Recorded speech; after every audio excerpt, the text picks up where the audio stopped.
Berbicara tentang negara Maroko, tentu kita akan teringat kepada Ustadz Abdul Somad. Karena Ustadz yang dijuluki UAS ini, lulusan S2 dari Maroko. Negara Maroko menjadi sorotan setelah tim nasionalnya membekuk Spanyol di babak 16 besar Piala Dunia Qatar pada Kamis tanggal 8 Desember tahun 2022. Terlebih lagi, kesebelasan Maroko mampu menjegal langkah Cristiano Ronaldo dan kawan-kawan di babak 8 besar yang berlangsung di Stadion Al Thumama, Doha, Sabtu tanggal 10 Desember tahun 2022. Sehingga Maroko melangkah ke babak semifinal untuk menghadapi tim Prancis.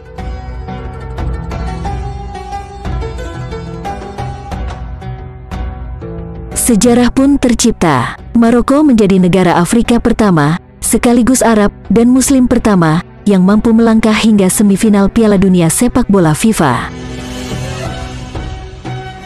Kemenangan Maroko pun disambut dengan sukacita oleh umat Muslim seluruh dunia, tak terkecuali Indonesia.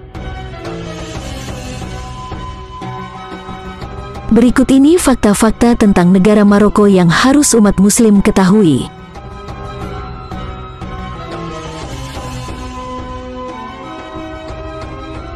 Namun sebelumnya, jangan lupa tekan tombol like, subscribe, dan aktifkan tombol loncengnya juga. 1. 99% populasinya Muslim Sunni. Lebih dari 99% populasi di Maroko merupakan Muslim Sunni, menurut laporan pemerintah AS pada 2021. Kurang dari 0,1% populasi adalah Muslim Syiah.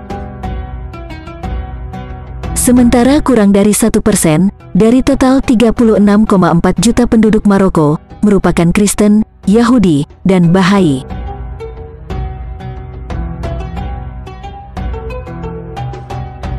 Dua, tanah kelahiran Ibnu Battuta.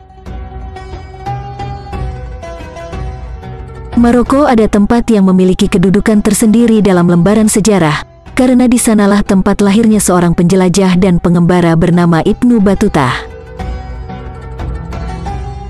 Bahkan para sejarawan menetapkan Ibnu Battuta sebagai penjelajah dengan cara perjalanan paling jauh melebihi siapapun di abad pertengahan.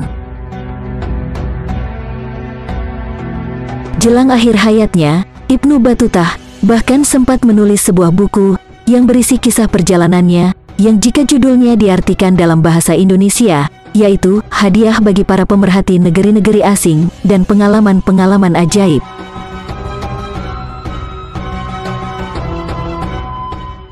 Tiga, disebut negara Maghribi. Maroko merupakan negara Afrika Utara yang dikenal sebagai negara Maghribi. Disebut Maghribi lantaran Maroko merupakan wilayah Islam Afrika Utara yang berada di luar Mesir yang berbatasan dengan Laut Mediterania. Maghribi sendiri berarti barat dalam bahasa Arab. Istilah itu berasal dari masa ekspansi besar Islam.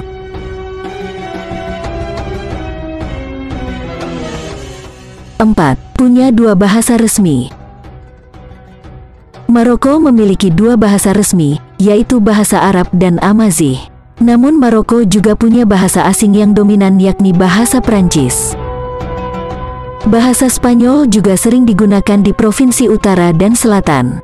Bukan cuma itu, bahasa Inggris pun cukup banyak digunakan warga Maroko. 5. Berjarak sangat dekat dengan Spanyol. Antara negara Maroko dan Spanyol dipisahkan oleh sebuah selat yang dinamakan Selat Gibraltar. Di samping memisahkan kedua negara, Selat Gibraltar juga memisahkan antara Samudera Atlantik dengan Laut Tengah atau biasa yang disebut dengan Laut Mediterania. Nama Gibraltar sendiri berasal dari nama Arab, yaitu Jabal Tariq, yang berarti Gunung Torik. Kata Torik ini merujuk pada seorang jenderal Muslim yang bernama Tahrik bin Ziyad yang berhasil menaklukkan negara Spanyol pada tahun 711 Masehi. 6. Pengekspor ikan sarden terbesar di dunia. Maroko merupakan pengekspor terbesar ikan sarden kalengan di seluruh dunia, menurut laporan Maroko World News. Negara itu mengekspor 90% ikan sardennya ke 100 negara.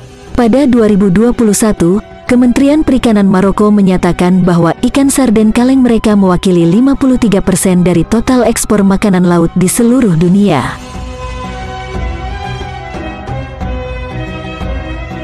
Tujuh. 1 dari 11 negara kawasan Gurun Sahara. Maroko merupakan 1 dari 11 negara di Afrika Utara yang dibentangi Gurun Sahara.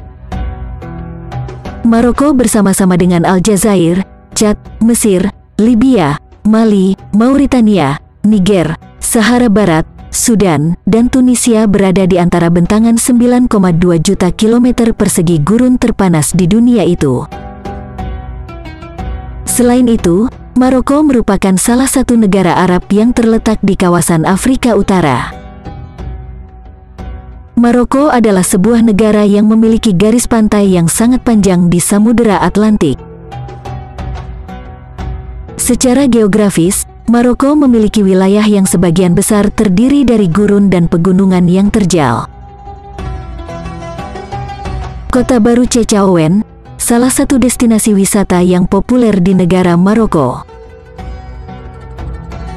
Kota ini memiliki ciri yang sangat mudah terlihat, yaitu kebanyakan bangunan dari rumah-rumahnya dicat dengan cat berwarna biru, sehingga memberi nuansa yang sangat unik dan membuat pemandangan di kota.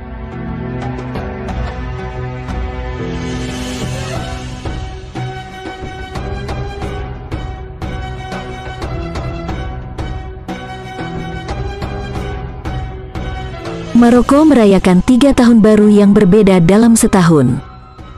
Pertama, tahun baru pada umumnya yang jatuh pada tanggal 1 Januari. Kedua, tahun baru Islam, Hijriah. Tahun baru ini dirayakan setiap hari pertama bulan Muharram, sama seperti tahun baru Islam di Indonesia dan negara-negara berpenduduk Islam. Ketiga, tahun baru Amazigh.